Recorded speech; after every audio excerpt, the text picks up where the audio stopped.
জীবন হয়েছে। এই জনপদ হবে ইসলামের জনপদ।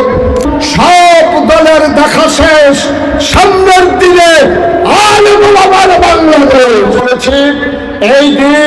এই দিনের পথ এটা কুসুমাস্তীর্ণ নয়, এই পথ ফুল বিছানো নয়, এই পথ মখমলের কার্পেট বিছানো নয়, এই পথ হয়েছে কণ্টকাকীর্ণ।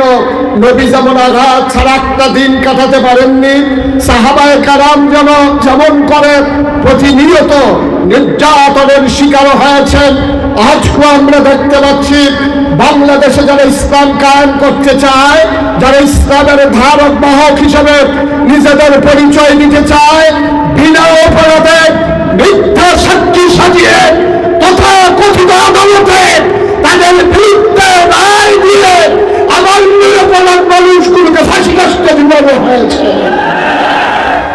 আমরা বলে দিয়েছি, আমরাও জানি এই পথ কখনো কুসুমাস্তীর্ণ নয়, এই পথ ফুল বিছানো নয়। এটাই হচ্ছে সেই পথ যে পথে সাহাবারা চলে গেছেন, নবীজি নির্যাতন সয়েছেন, যেই পথে দেখবেন কোনো বাধা নাই, সকল ঘরানার মানুষ আপনাকে মহব্বত করে কাছে টেনে নেয়। বুঝতে হবে এই পথ কখনো সঠিক পথ হতে পারে না। আপনি যখন সুদের বিরুদ্ধে কথা বলবেন, সুদখোর কখনো আপনার পক্ষে থাকবে না। আপনি যখন নামাজের পক্ষে কথা বলবেন, নামাজি কখনো আপনার পক্ষে থাকবে না। আল্লাহর জমিনে যখন আল্লাহর দ্বীন কায়েম করতে চাইবেন, যারা জোর করে ক্ষমতার মসনদ দখল করতে চায়, তারা কখনোই আপনার পক্ষে থাকবে না। ঠিক কিনা বলেন? সুতরাং আমি বলে দিতে চাই, আমরা যারা এখানে এসেছি, আমরা যারা আসতে পারিনি, মাইকের আওয়াজ যাদের কানের কাছে পৌঁছে যাচ্ছে, সোশ্যাল মিডিয়ার সুবাদে এই আয়োজনের পরে যখন আপনি কথা শুনবেন, আপনার জন্য ক্লিয়ার মেসেজ হচ্ছে এই পথে চলতে গেলে মামলা হবে, হামলা হবে, জেল জুলুম নির্যাতন হবে, রাজনীতি দেওয়া যাবে, ইমান দেওয়া যাবে না। রাজনীতি হাত তুলে রাখা।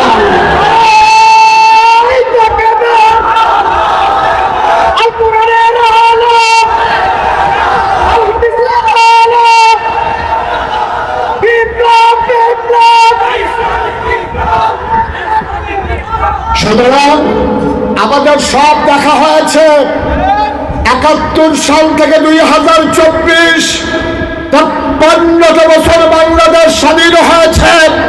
কত দল ক্ষমতায় এসেছে, কত মন্ত্রী আমরা ব্রাহ্মণপাড়া পরিচয়ে দেখেছি, কিন্তু আজও অবাক বিশ্বে আমরা তাকিয়ে দেখেছি সবাই তাদের স্বার্থ নিয়ে ব্যস্ত ছিল, আপামর জনতার ভাগ্যের বদল হয় না।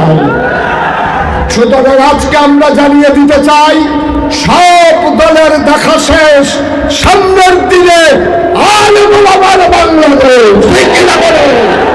সবাই মিলে এগিয়ে আসি সেই দিনের পথে। আর এগিয়ে আসতে গিয়ে জীবন, যৌবন, জান, মাল যা কিছু কোরবানি দেওয়ার আগে, কোরবানির বিনিময়ে আমরা ব্রাহ্মণপাড়াকে, আমরা বুড়িচংকে আমরা সুন্দরভাবে সাজিয়ে নিতে চাই। পরিকল্পনার ভিত্তিতে এই জনপদ হবে ইসলামের জনপদ। এই জনপদ যেমন করে হক্কানি পীর মাশায়েখের জনপদ, আলেম ওলামার জনপদ, মসজিদ মাদ্রাসার জনপদ, এই জনপদে ইসলাম বিরোধী কোন শক্তিকে আর মাথা উঁচু করে দাঁড়াতে দেওয়া হবে না ইনশাআল্লাহ। সবাই মিলে আমরা এগিয়ে যাব সম্মুখ মানে বিশাল আয়োজনে। আমরা সবাই মিলে দাঁড় করিয়েছি এ বিশাল আয়োজন, বিশাল খরচ। রাস্তার মাঝে ড্রাম দেওয়া হয়েছে, আমরা যাওয়ার সময় সবাই ড্রামের সাথে দেখা করে যাবো ইনশাআল্লাহ। একজন লোক ড্রামের সাথে দেখা না করে আমরা যাব না। আমাদের তৌফিক অনুযায়ী এখান থেকে আমাদের নজরানা পেশ করা শুরু হয়ে যাবে। যেমন করে আল্লাহ বলেছেন, ইন্নাল্লাহা আশতারা মিনাল মুমিনিনা আনফুসাহুম ওয়া আমওয়ালাহুম বিআন্না লাহুমুল জান্নাহ। জান আর মালের বিনিময়ে আমরা যেহেতু জান্নাত কিনে নিয়েছি, আসুন সবাই মিলে জান্নাতের পথে এগিয়ে যাই। সবার জন্য দোয়া করি, সবার কাছে দোয়া চাই। আবারও দেখা হবে ময়দানে, কথা হবে কোনো এক মাহফিলে। সবার জন্য দোয়া করে, সবার কাছে দোয়া চেয়ে। আসসালামু আলাইকুম ওয়া রাহমাতুল্লাহি ওয়া বারাকাতুহু।